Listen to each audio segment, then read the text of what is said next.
why we have our bot friend here. I think you were here, Dom. I think you were, right? You remember seeing the bot. I think you asked about him last time as well, or it last time. I'm not sure if Me6, if we can say that Me6 is he or she. So let's go with it for now. Okay.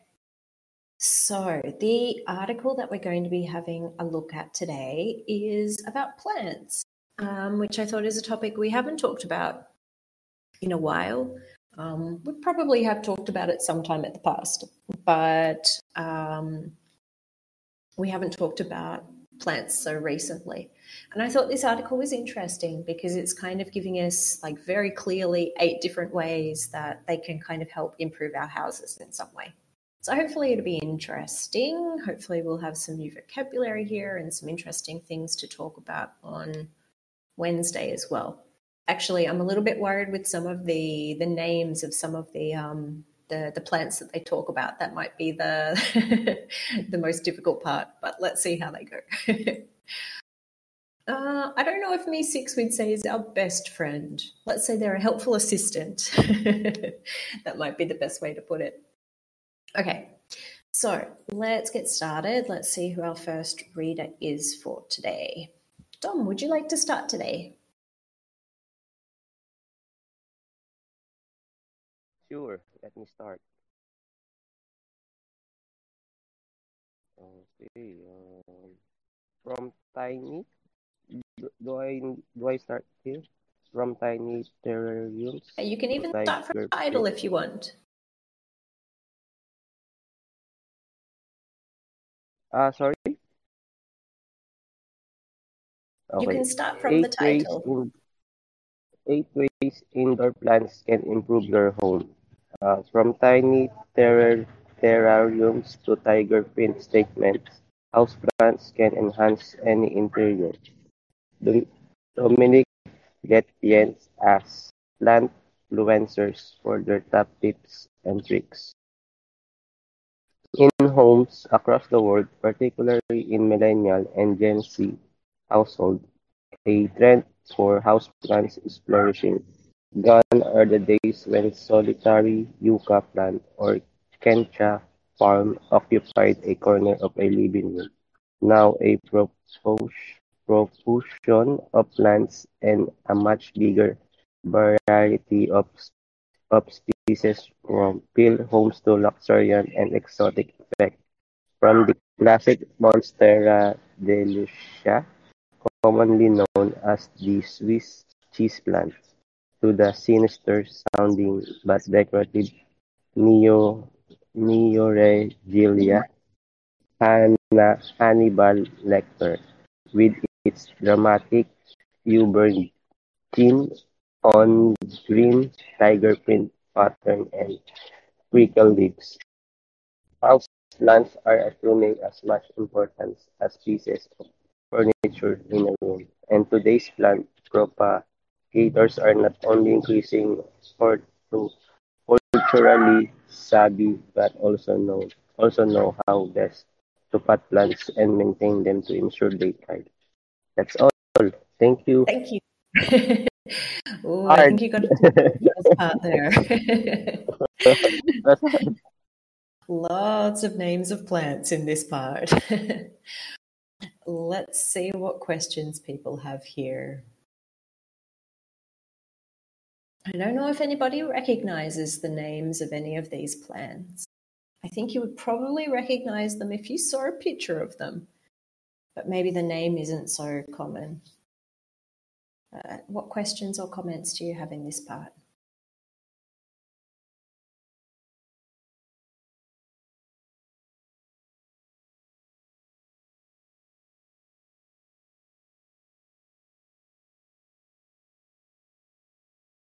You Googled them, Nina.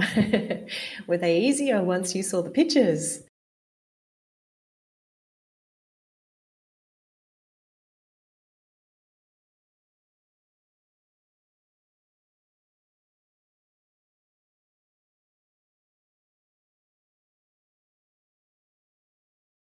Yes, but did you recognize them when you Googled them?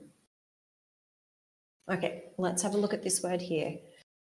First of all, the pronunciation, terrarium, terrarium. So it's kind of similar to aquarium, which also, there's a reason behind this. Does anybody know what a terrarium is? We actually read an article which was talking mainly about terrariums, although it had another name as well that it used instead of terrarium. Yeah, they are used a lot for snakes or lizards, but what kind of thing? You might have to explain how it's used for snakes or lizards.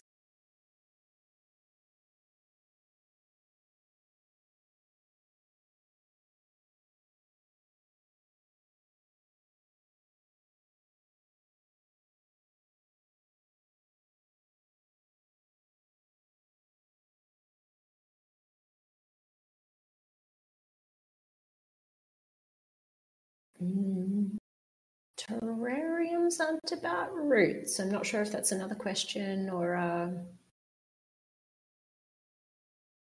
Okay. Yeah, it's kind of like a glass box, like a glass tank. It doesn't necessarily have to be a certain shape though, okay, because the idea of a terrarium is that it's like a glass case where you keep something. So as Constantine said, we use this name for places where you keep snakes or lizards if you're keeping them as a pet inside your house. But we can also use it to kind of keep plants, because here's kind of like an example. This is a very fancy one, but this is the kind of idea that it kind of creates its own little ecosystem there inside the glass tank, and the plants kind of like grow, but they don't need any maintenance. They kind of just keep growing alone there in the tank. Does that make sense?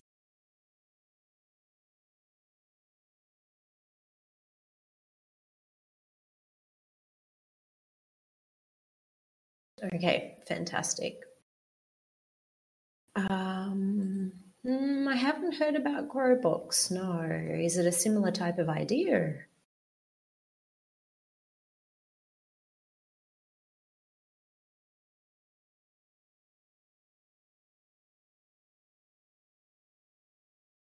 Not exactly the same, but similar.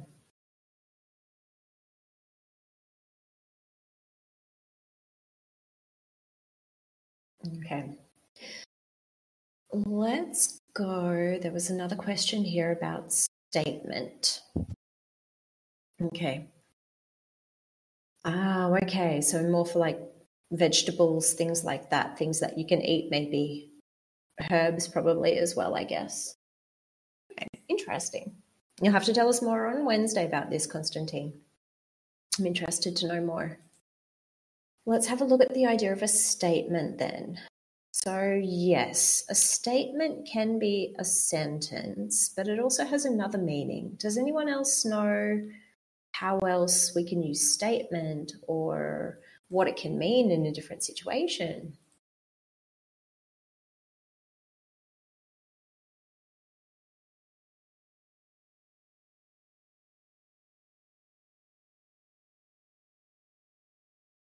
Sometimes when we use it in this other meaning, we use it more as an adjective instead of a noun. Here in the article, they've used it as a noun, but with this kind of meaning, it's more common to use as like an adjective. So, for example, we could talk about a statement piece. We could talk about a statement necklace. We could talk about a statement rug.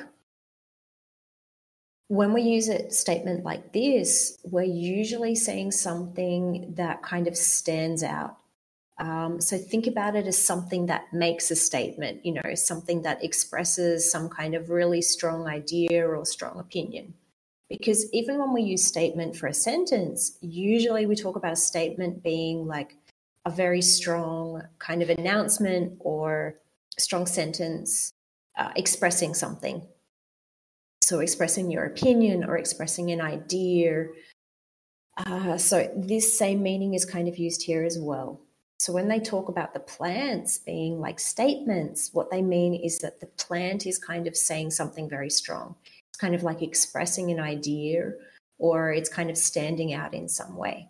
So it's not just there as like background thing, something that blends in. It kind of like stands out and is like passing a very strong message. Does that make sense?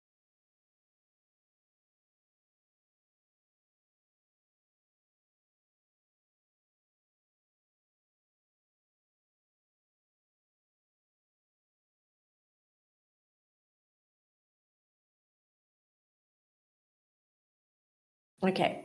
So when they say here a tiger printed statement, what they mean is that a plant that's probably has like tiger, it looks like the leaves look like they're tiger printed, they've got that the same pattern as a tiger would have, and it's like a statement piece.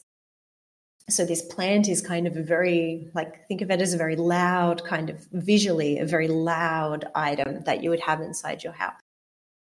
We're not just talking about like a boring little green plant. We're talking about probably a very, very exciting, very interesting, very, very special kind of plant that stands out in some way. Does that make more sense?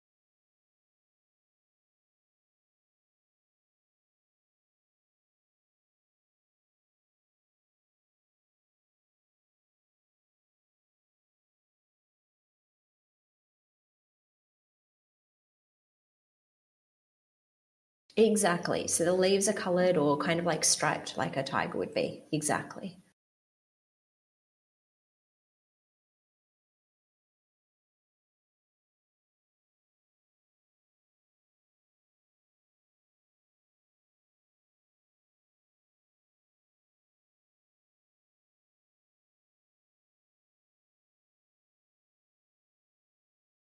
Okay, great.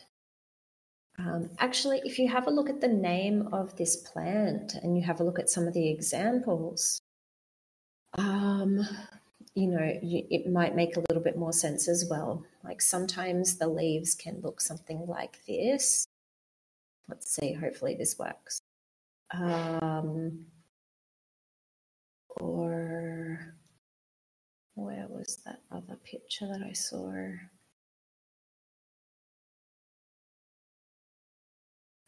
Sometimes they can be like very stripy, more like a tiger. I've lost that. This one here. Okay. So let's have a look at this, the pronunciation here. Profusion. So yeah, Constantine's explanation is good actually. Like fusion with pro at the beginning. So profusion.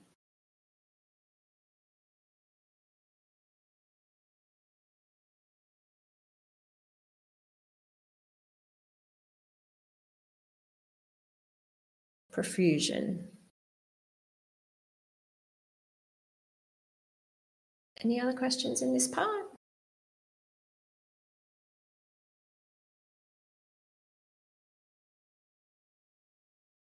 Okay, prickly leaves. If something is prickly, what is it?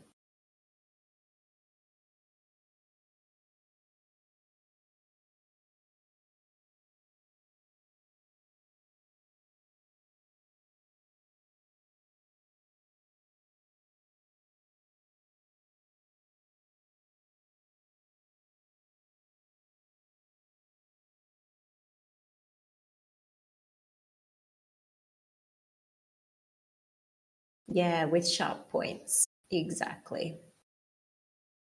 So prickly leaves, think of something like a cactus, for example, something that you don't really want to touch because it's going to hurt your hand if you touch it.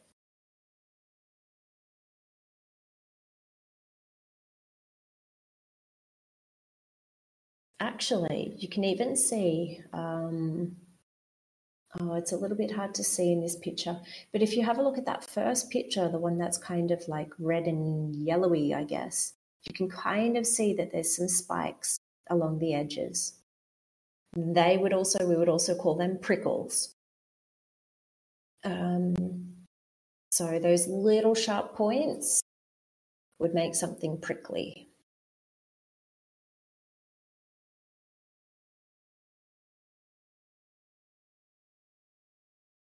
Nothing to do with prequel.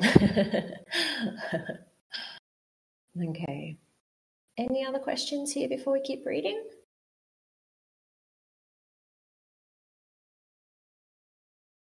Okay.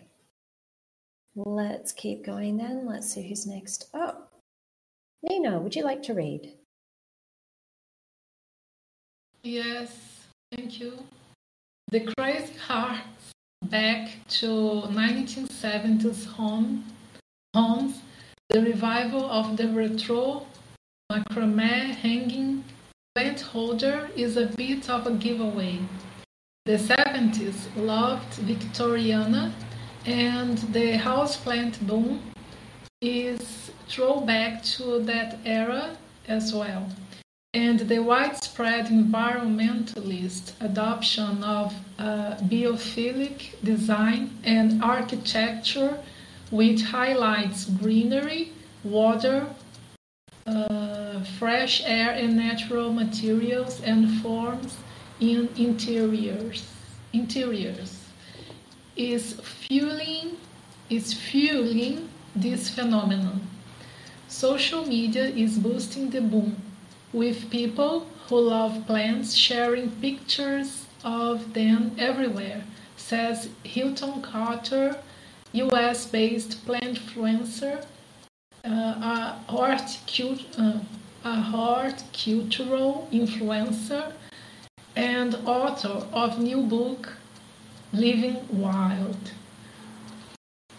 The fascination with houseplants stems from people wanting to reconnect with nature, says Emma Sibley, founder of the shop London Terrarium, which holds workshops teaching how to make terrariums, another phase of the trend.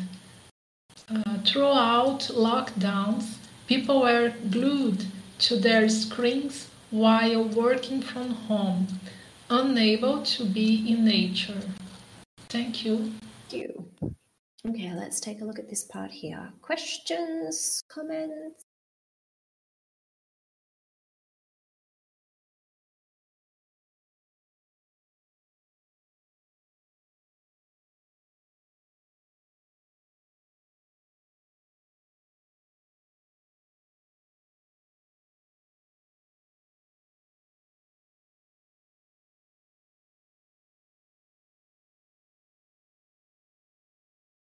Okay, a bit of a giveaway. This is a phrase, not quite an idiom, but it's a phrase that we use sometimes. Has anyone heard this before? Do they know what it means when we say something's a bit of a giveaway? It's not about something free for customers or consumers, no.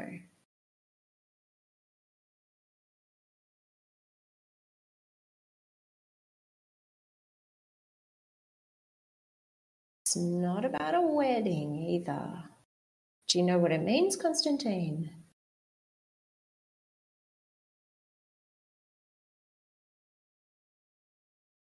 It's not something you receive when you attend a wedding either. Constantine?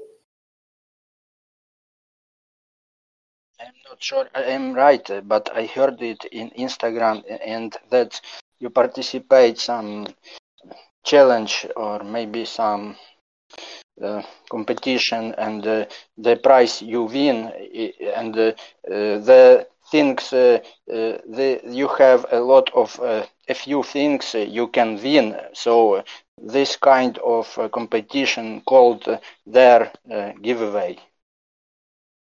Okay, so in this case, it isn't that as well. It sounds like you've all heard about one of the meanings for giveaway, okay? So when we have a giveaway or something is a giveaway, it can mean to receive something free, okay? Because the idea is you're giving away something for free. However, we also have another meaning for giveaway, which is the meaning that they're talking about here, okay? And the meaning that they're talking about here is that it kind of reveals something accidentally. Okay. So if you say that something is a giveaway, it means that it reveals something that was supposed to be a secret. Um, let me see if I can find.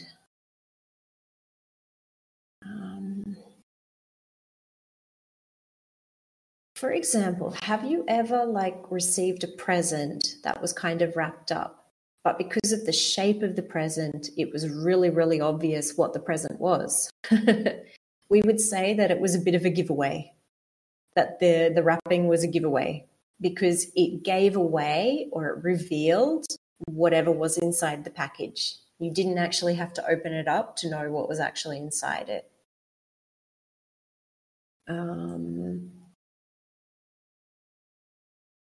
Is that making sense or not so much for everyone yet?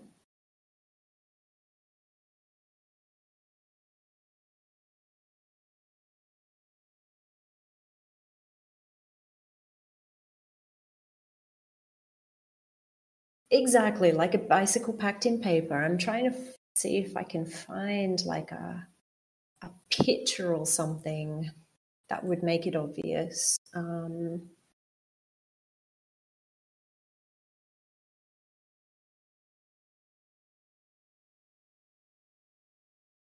It's necessarily a message between the line. It's more idea. If something is a giveaway, it's more the fact that it kind of tells you something that's a secret, or that was supposed to be a secret. Okay, for example, I'm going to send you some photos here to give you an idea. Okay. Have a look at this present. What do you think this present is? Is this present going to be a surprise? It's not a surprise, right? We would say this is a dead giveaway because it's really obvious what it is. It's not about bad taste either. The idea here is that something is really obvious, that something that was supposed to be a secret isn't a secret because it's really obvious based on how it's wrapped what the thing is that you're giving it. Okay, so like this as well. Okay. Oh, I wonder what this person is receiving. It's a dead giveaway. We know exactly what it is because of the shape and how it's wrapped. Okay. So this is the idea. When we say that something's a bit of a giveaway, what they're saying here is like this makes something obvious. Okay. Because of something that's been done, something else is obvious. Something isn't hidden or it's not a secret anymore. So it gives away the answer or it gives away the secret. Is that making more sense for everyone? Exactly. It's revealing more than you want it to reveal. Exactly. Or it's just revealing something that maybe wasn't meant to be obvious. Okay, fantastic. So in this case, they're saying, does everybody know what macrame is?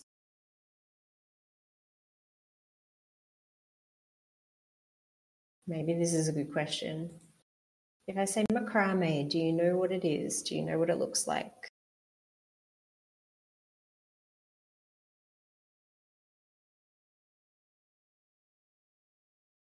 Yes.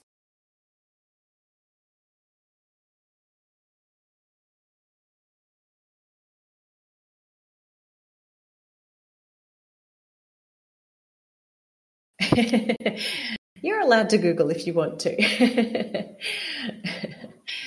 That's no problem. But exactly. So it's a craft, sometimes some kind of art or something like this, made of rope or made of cord or wool sometimes as well. But it's something that when we see it, it was very popular during the 70s. So because these same things are being used again now, it's kind of like a clear idea or a clear sign that, you know, this idea comes from the 70s as well. Yeah, and it's a holder for the pot. Exactly.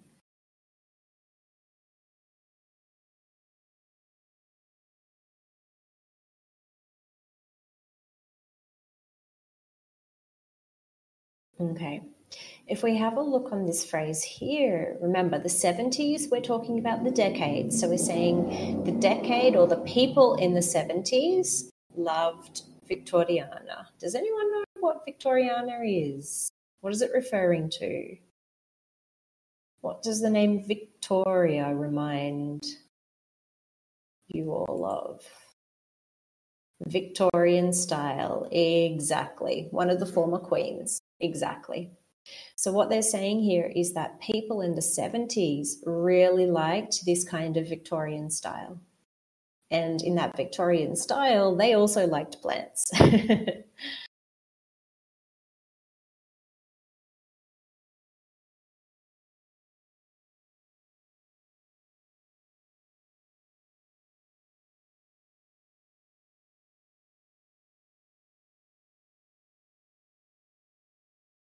Exactly. Victoriana is old. It's not recent. But remember, they're talking about the fact that people in the 70s liked this style, which was from the Victorian era. Okay, we're not actually saying the plants themselves come from that era. We're saying that the style or that these preferences are kind of similar, or they liked this kind of style. They tried to copy some of this style.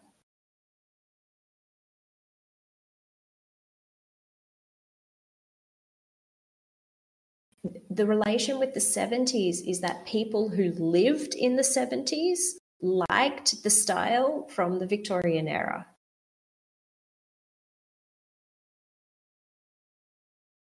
So that people in the 70s were using things that were from the Victorian era. And now people today are using things from the 70s that remind people of the Victorian era. So we kind of have like a chain here of inspiration.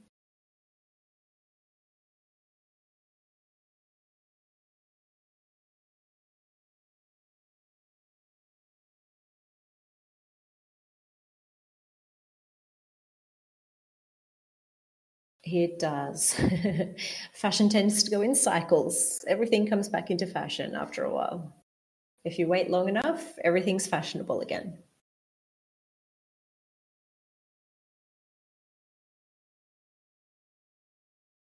I guess people who lived in the Victorian age liked Victorian style as well. That's why they chose it.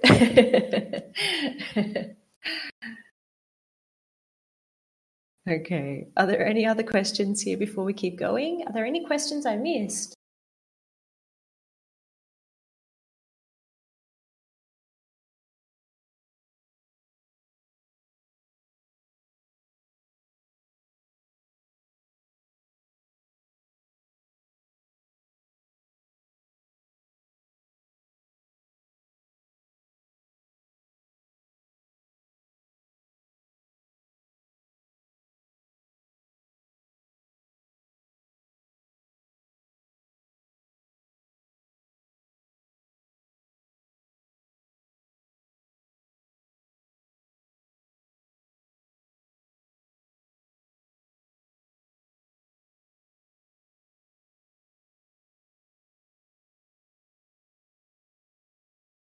Okay, fueling a phenomenon.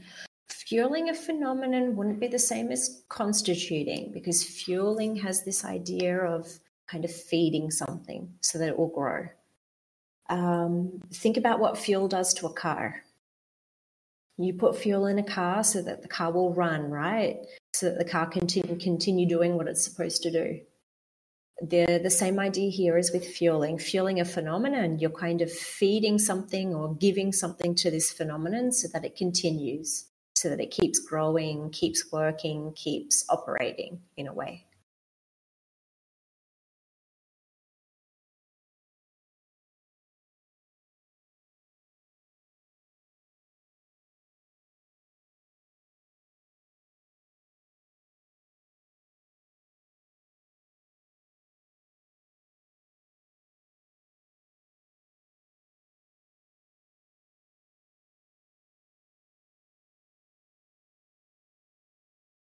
Yeah, Dom, I think a lot of people felt this way, unfortunately. Lucky we've got a little bit more freedom now, right? We can go outside a little bit more now. Okay, so let's keep reading. Constantine, would you like to read?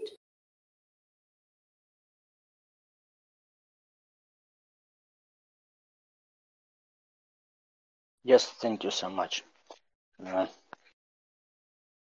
House plants satisfy people's nurturing qualities. She tells BBC Culture they've introduced a ritual into the day that disconnects people from screen time, and allows them to look at something that needs them. We spoke to several influencers to discover 8 of the latest trends in styling houseplants. 1. Colorful plants. According to Tony LeBreton, author of new book Not Another Jungle, also the name of his plant shop in Northampton, UK, and his Instagram account,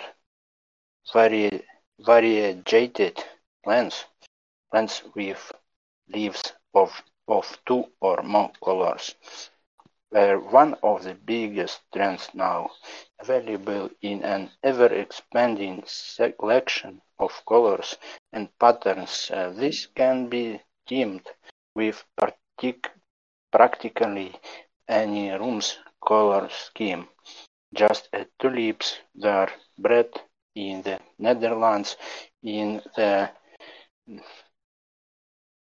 60,000s. So the Dutch government has seized the opportunity to breed new variegations in plants. He tells BBC Culture demand for houseplants skyrocketed during lockdowns. Once the houseplant bug bites, you want to find out what else is available. People searched online for more unusual plants, which originally only serious plant collectors took an interest in. The diversity of plants is constantly increasing, while white and green variegation is still common. There are also many variations of reds, pinks, and oranges. People are now deliberately buying plants they can work into a room's color scheme, matching them with paint colors and patterns found in upholstery. Thank you. Thank you. Let's take a look at this part here. Questions, comments? And hi, Jamal.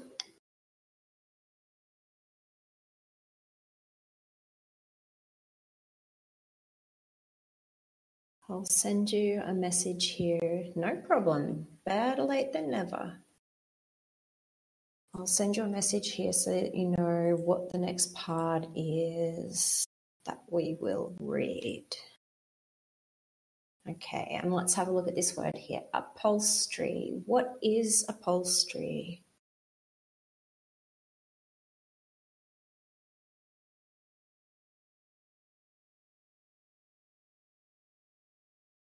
It's not wallpaper, no. Yeah, you would usually find it on the sofa, exactly. The upholstery is kind of like the material used to cover things like sofas, chairs, usually more that heavy-duty kind of fabric. Not so much pillows, although sometimes it could be pillows, but generally upholstery is those patterns you would find on the furniture. Yep, the material you would find on the furniture, exactly.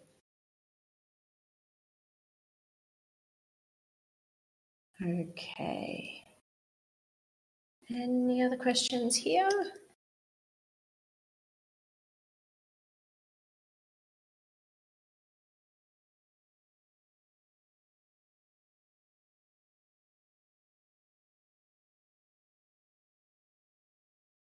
Okay. Variegation. We have a definition of this in the article. Let's have another look at the first time they use it. What did they say? Right after the first time they talked about variegated plants.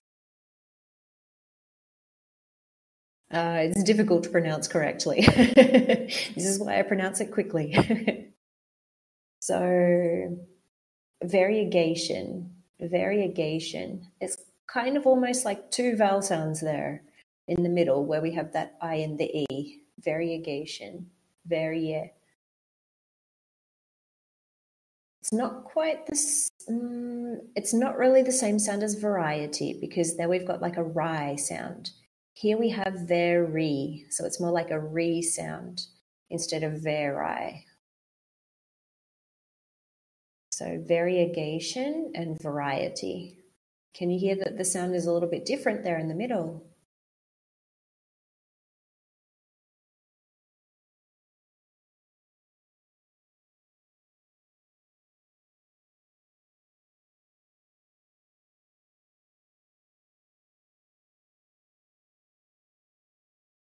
Okay, great. Are there any other questions here before we keep reading?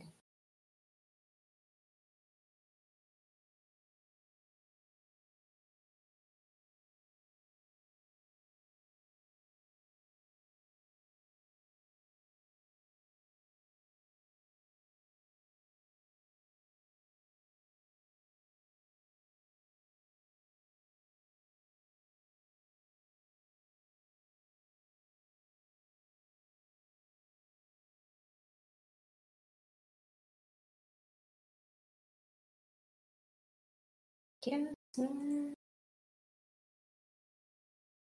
Okay, what is the difference between variation and variegation? Good question. Variegation, I think we usually only use to talk about plants. You can think of variation is much wider word as far as how we can use it than variegation, because variegation usually only talks about like the fact that something shows different colors, that it could have like two different colors at the same time. Variation can apply to a lot more things. You could have a variation in a program. You could have a variation in plans. You could have a variation in a type of vegetable, what it tastes like. So variation is a lot wider, really, than variegation. Oof. I think I've said these two words too much now. I don't think I can pronounce them properly anymore. So basically, the first one, variation, is much wider. Variegation, you'll probably only hear used in relation to plants and the colors of plants, that specific type of coloring. Okay, great. Nobody has asked about this one yet, but I just want to make sure that everybody understands what this phrase means, because it's actually more of an idiom. This phrase isn't literal. So what do you think that this phrase means? Once the houseplant bug bites.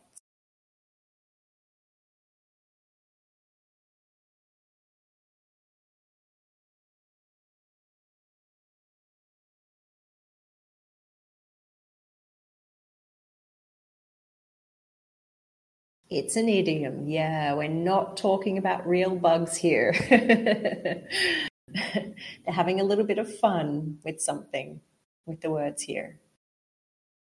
Yeah, when you're kind of captured by something. With the idea here, capture not being like a physical capture, it's more like something's captured your attention. Okay? So sometimes this same idea, we talk about being bitten by the bug or the something bug. And it means that we've kind of got interested, or we've become interested or involved, or you're keen on something. Exactly. So this is what they're talking about here. It's not literally a bug biting you. It's more about the fact that you've become interested in houseplants, that this is something that you've decided that really interests you, and it's something that you want to do. Does that make sense for everybody now?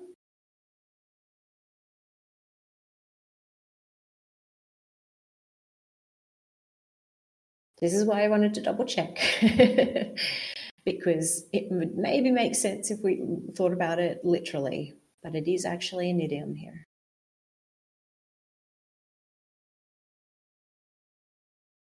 Okay. Are there any other questions before we keep going?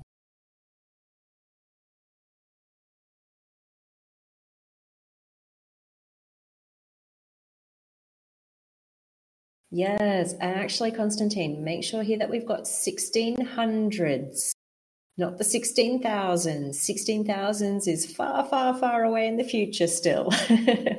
It's going to take us a while to get to the 16,000s.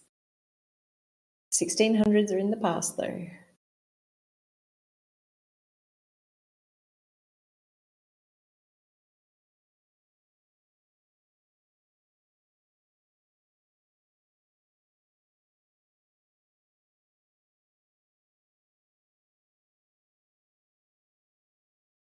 Okay. Let's keep reading then if there's no other questions. Jamal, would you like to read?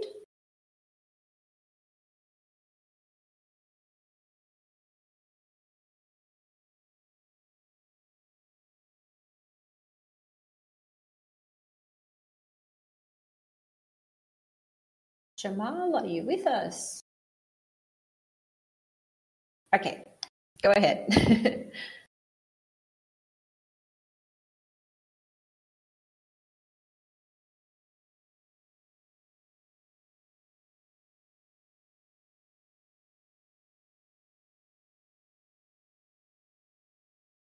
Jamal, it looks like your microphone is still muted.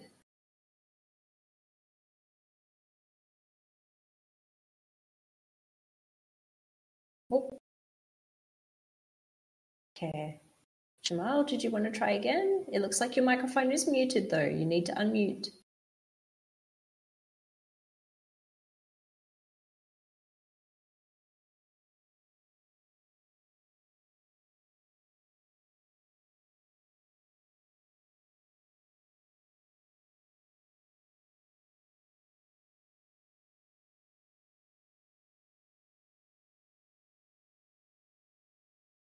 Okay.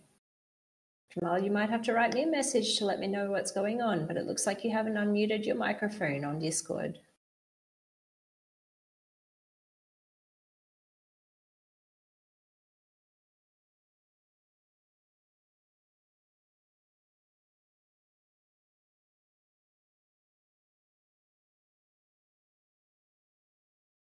Okay.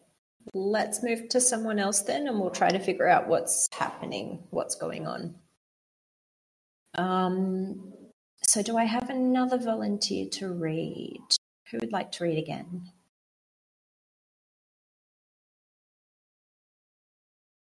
Nina, go ahead.